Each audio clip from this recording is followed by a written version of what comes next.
नमस्कार दोस्तों।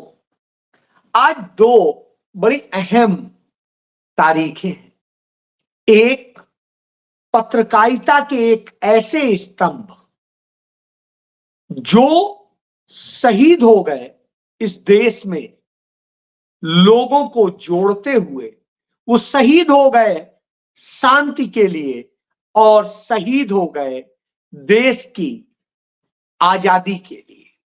वह पत्रकार जो एक महान लेखक भी थे, एक महान कलमकार होने के साथ साथ ही एक क्रांतिकारी भी थे, एक सत्याग्रही भी थे और शांति दूत भी थे। जी हां, मैं गणेश शंकर विद्यार्थी जी की बात कर रहा हूं जो कानपुर में थे।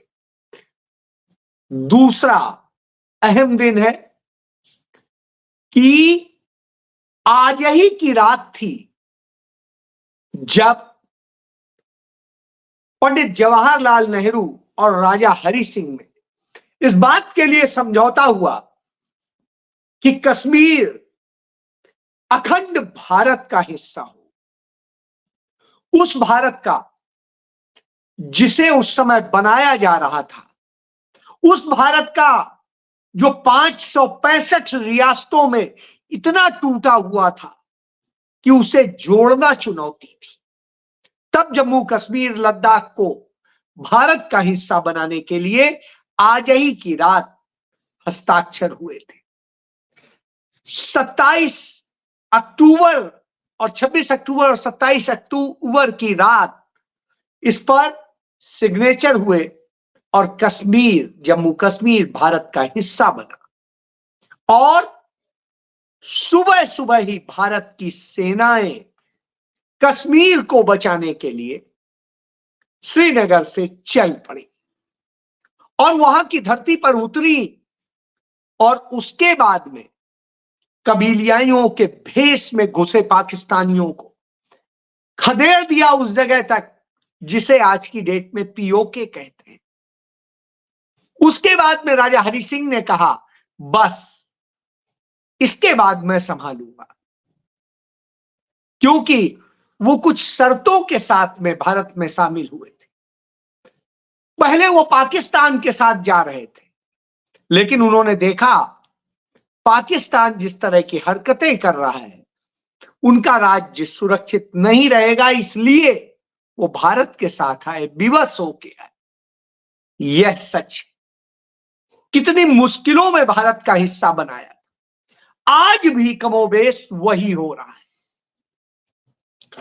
अडानी अंबानी जैसे लोगों को जम्मू कश्मीर और लद्दाख की प्राकृतिक संपदाओं को सौंप देने के खतरे से शायद उस 75 साल पहले वाकिफ थे जो है हमारे राजा हरि सिंह। इसीलिए शायद उन्होंने कहा था, नहीं, आपको अनुच्छेद 370 का क्लॉज रखना पड़ेगा। आपको वह क्लॉज रखना पड़ेगा कि जम्मू कश्मीर की भूमि, वहां की संपदा और वहां के सारी चीजों पर कश्मीरियों का हक होगा और जम्मू कश्मीर लद्दाख के लोग ही उसके मालिक होंगे, कोई और आके नहीं हो जाएगा। वो जानते थे कि यहां की प्रकृति खत्म की जाएगी, यहां से सब लूटा जाएगा और यह हो सकता है। इसलिए उन्होंने यह शर्त रखवाई थी और इस शर्त पर वो भारत के साथ शामिल हुए थे। बहरहाल वो शर्त टूट गई है।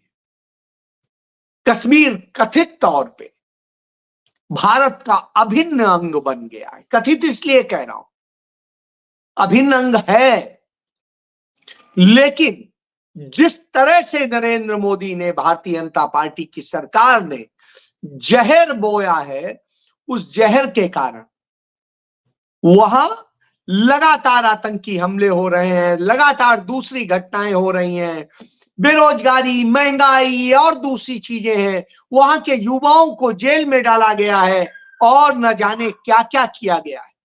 भारत की सीमाएं सुरक्षित नहीं है और बहुत कुछ सुरक्षित नहीं। इसलिए यह है, और इसलिए मैं कह रहा हूं कि कथित तौर पे वहां की प्राकृतिक संपदा पर कब्जा करने के लिए किस तरीके से रिश्वत चल रही है, सब कुछ चल रहा है, इसका खुलासा पूर्व राज्यपाल मलिक साहब कह चुके हैं, सतपाल मलिक, और वो बता चुके हैं कि कैसे कैसे रिश्वत दी जा रही थी। वो सारे खेल सामने हैं, और यही वजह है कि जब अभी वहां का विधानसभा चुनाव होने को हुआ, उसके पहले भारत सरकार ने पास करके, राष्ट्रपति से ऑर्डिनेंस करा करके यह पास किया कि जम्मू कश्मीर में वहां की पुलिस, वहां की सुरक्षा, वहां का लॉ एंड ऑर्डर और तमाम विषय नरेंद्र मोदी सरकार के अंडर में होंगे, वहां की चुनी गई सरकार के अंडर में नहीं। यानी आधा अधूरा भी नहीं, 1/4 लोकतंत्र मिला है, स्टेटहुड छिन चुका है। ऐसी स्थिति में कितना मुश्किल है, निश्चित रूप से यह सवाल तो खड़ा ही है। बहरहाल लड़ाइयां हैं, लंबी लड़ी जाती है, क्योंकि सच की लड़ाई छोटी नहीं होती। गांधी ने इतने साल लड़ा, नेहरू ने इतने साल लड़ा, इतनी पीढ़ियां लड़ रही हैं, राहुल गांधी लड़ रहे हैं, प्रियंका गांधी लड़ रहे हैं, निश्चित रूप से लड़ाई बड़ी। अब इस लड़ाई की ही बात करूं तो लड़ाई इस बात की है कि नरेंद्र मोदी ने प्रकृति संपदा को अडानी अंबानी को सौंपने के लिए जो खेल किया, उसका नतीजा यह हुआ है कि जो 180 देशों के बीच में जो पूरे दुनिया की प्राकृतिक संपदा और सबके संरक्षण का जो इंडेक्स होता है, वर्ल्ड इंडेक्स होता है, उस इंडेक्स में 180 देशों में भारत 176 पर पहुंच गया है। बधाई हो मोदी को कि इतना बर्बाद कर दिया है कि ऑलमोस्ट सबसे आखिरी हो गया है। भारत में कहीं पेड़ काटे जा रहे हैं, कहीं पहाड़ काटे जा रहे हैं, कहीं झीलें खत्म की जा रही हैं, कहीं कुछ किया जा रहा है, खेत खलिहान जंगल सब खत्म किए जा रहे हैं। जल जमीन जंगल पर सब पर कब्जा करने के लिए कारपोरेट को सौंप दिया है। उसका नतीजा है, हम छत्तीसगढ़ में देख रहे हैं, वहां के आदिवासी किस तरीके से प्रतिरोध कर रहे हैं कि हसदेव जंगल को जिस तरीके से काटा जा रहा है, पुलिस, सेना और दूसरे अर्धसैनिक बल लगा करके वो जंगल कटवा करके अडानी को सौंपा जा रहा है। और ये सब हो रहा है, आदिवासियों पे लाठी चल रही है, गोली चल रही है, उन्हें नक्सली घोषित करके मारा जा रहा है, और न जाने क्या क्या किया जा रहा है। कमोबेश यही तो जम्मू कश्मीर में साजिश थी, इसीलिए अनुच्छेद 370 खत्म करने की बात करते थे, इसीलिए जो है अनुच्छेद 34 खत्म करने की बात करते थे।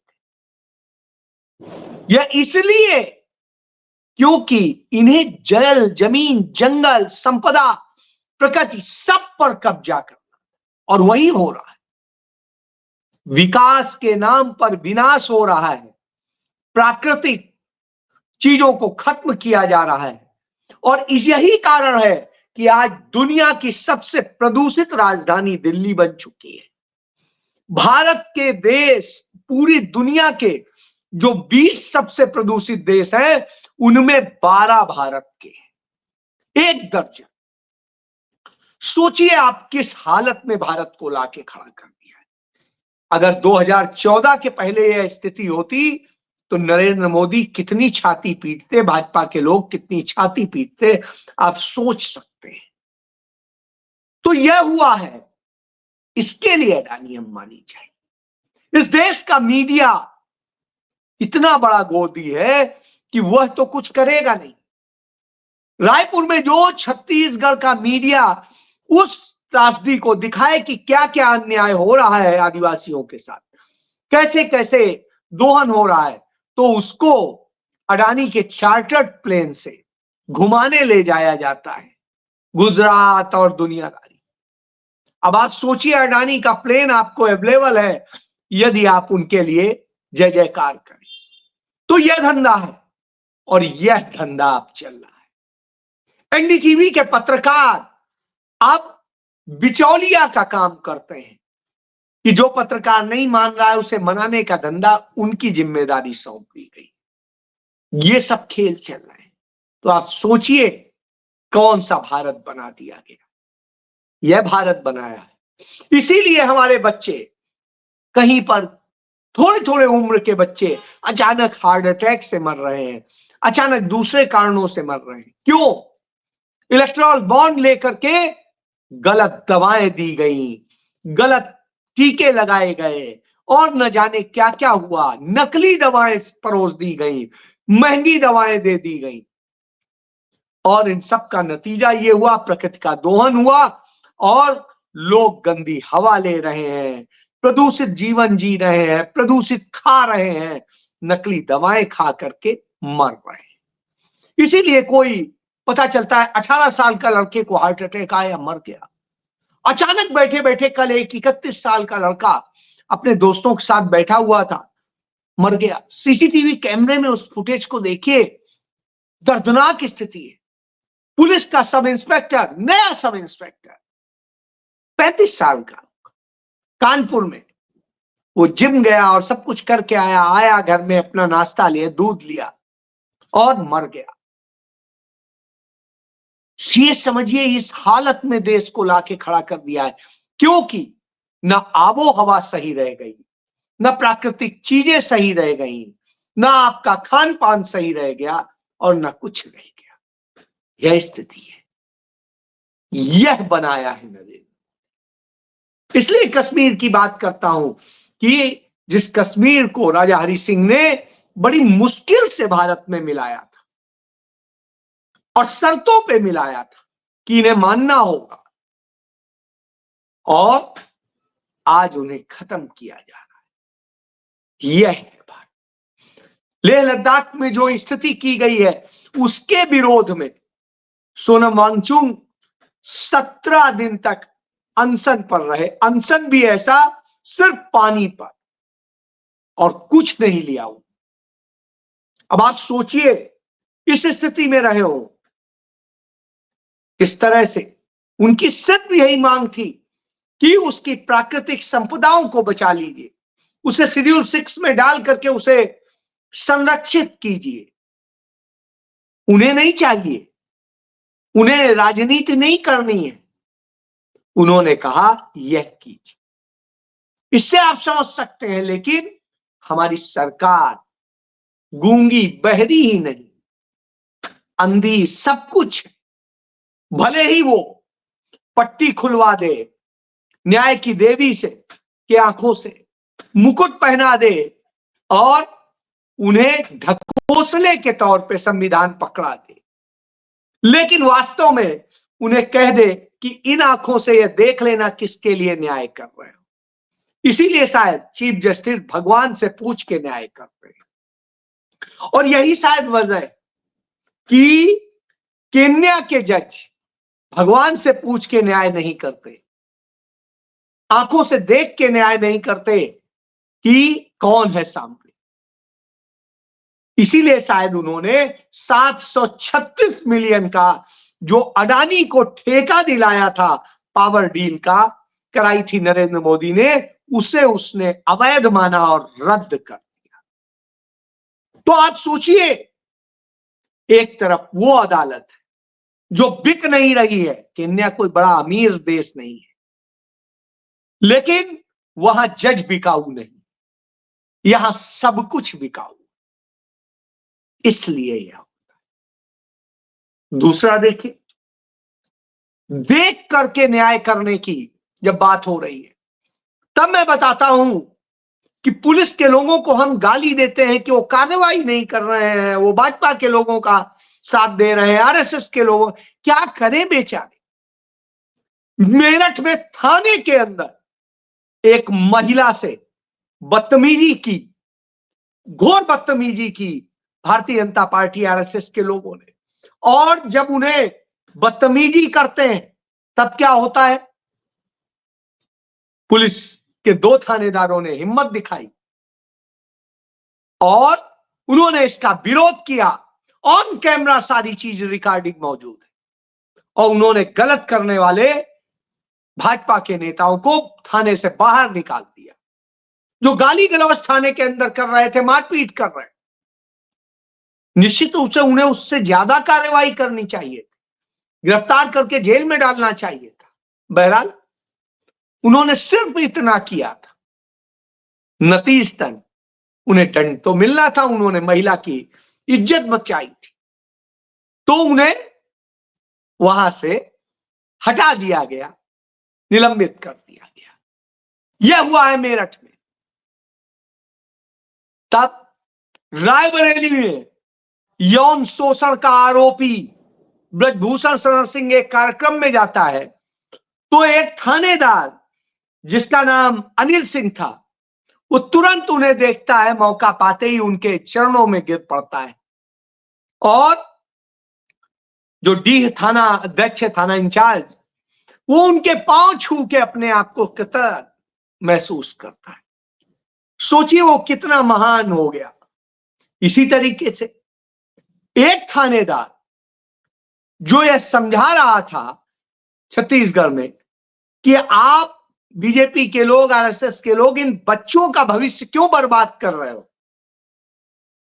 और ये सब करा के आप इनका जीवन बर्बाद कर दो, तो इस पर उसके ऊपर लड़ने को आमादा हो जाते हैं वो सब, और नतीजतन उस थानेदार को हटा दिया जाता।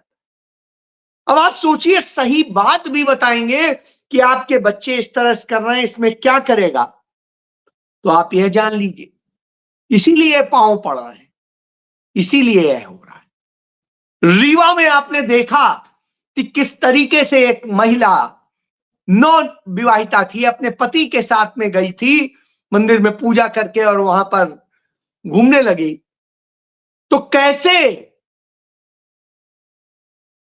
आधा दर्जन युवाओं ने उसे उसके पति के सामने गैंग रेप किया, वीडियो बनाया।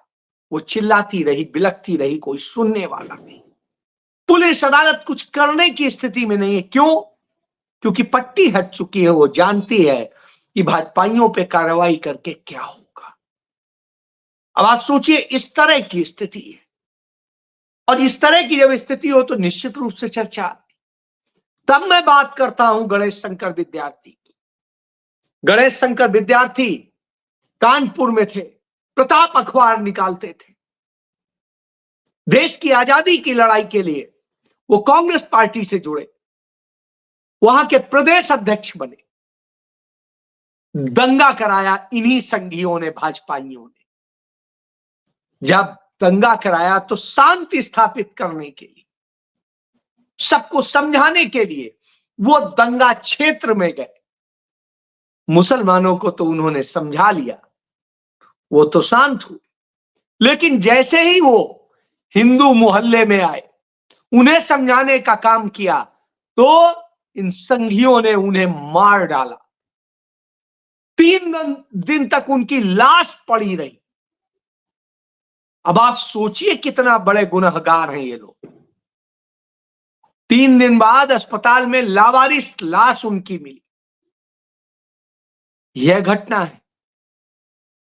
तो जो शहीद हुआ हो, इसके लिए सच लिखने वाला एक ईमानदार पत्रकार, एक अपने जो जिसने अखबार में जब संपादक के लिए वांट निकाली तो लिखा वह व्यक्ति आवेदन करे जो भूखा भी रह सकता हो, जो सच के लिए लड़ सकता हो, जेल जा सकता हो और देश के लिए समर्पित हो सकता हो। ऐसा गणेश शंकर विद्यार्थी, उसको इन्होंने मार डाला था। आज उनका जन्मदिन, उनको भी नमन, और नमन है।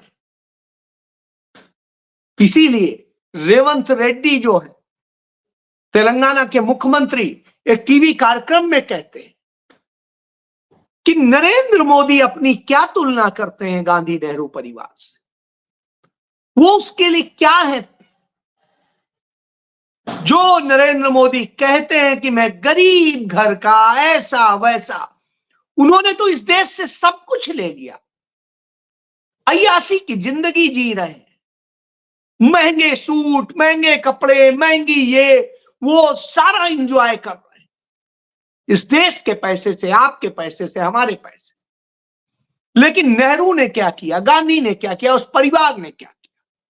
मोतीलाल नेहरू ने अपनी सारी संपत्ति जो आज की डेट में 60-70 हजार करोड़ की बनती है वो डोनेट कर दी। पंडित जवाहरलाल नेहरू ने जितनी संपत्ति थी वो डोनेट कर दी जो करीब 40-50 हजार करोड़ की बनती है। श्रीमती इंदिरा गांधी ने जब युद्ध हो रहा था, सेना को पैसे की जरूरत थी, भारत गरीब देश था, तो उन्होंने अपने सारे गहने, मंगलसूत्र सब दे दिया। और फिर जब जरूरत पड़ी इस देश को तो प्रधानमंत्री रहते हुए इस देश के लिए शहीद हो गई, एकता अखंडता के लिए। ताकत इतनी थी कि पाकिस्तान के 2 टुकड़े कर दिए, चाइना और अमेरिका के मुंह में हाथ डाल करके सिक्किम को चाइना से छीन के भारत का बना दिया, और बहुत कुछ किया। राजे रजवाड़ों के प्रीवी पर्स बंद किए, दूसरों किए, जमीनें दी लोगों को, गरीबों को, सब कुछ दिया। राजीव गांधी ने इस देश के युवाओं के लिए जो किया, उसी के बदौलत आज हम सब, आप कुछ कर पा रहे हैं। और फिर जब देश के लिए जरूरत पड़ी तो वो भी शहीद हो गए। उनकी पत्नी सोनिया गांधी हो, राहुल गांधी, उन्होंने प्रधानमंत्री तक के पद छोड़ दिए।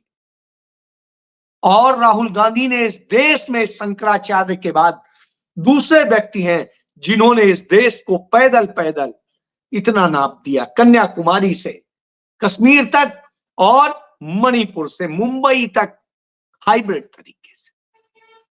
सोचिए आप, ये तपस्वी होते तो देश के लिए तपस्या करने वाले ही है। किसानों के कर्ज माफ करने हो, गरीबों के लिए करना हो, सबके करना हो, तो कांग्रेस ने किया। इन्होंने तो सिर्फ लूटा है, प्रकृति का भी लूटा है, देश का भी लूटा है, आपका भी लूटा है, आपकी बेटियों की आबरू लूटी, आपकी शिक्षा लूटी, आपके घर परिवार को, सबको लूट के बर्बाद कर। तो यह है अंतर, इसे समझने की जरूरत है। यदि हम यह समझ जाएं तो सारी समस्याओं का समाधान यही है। जय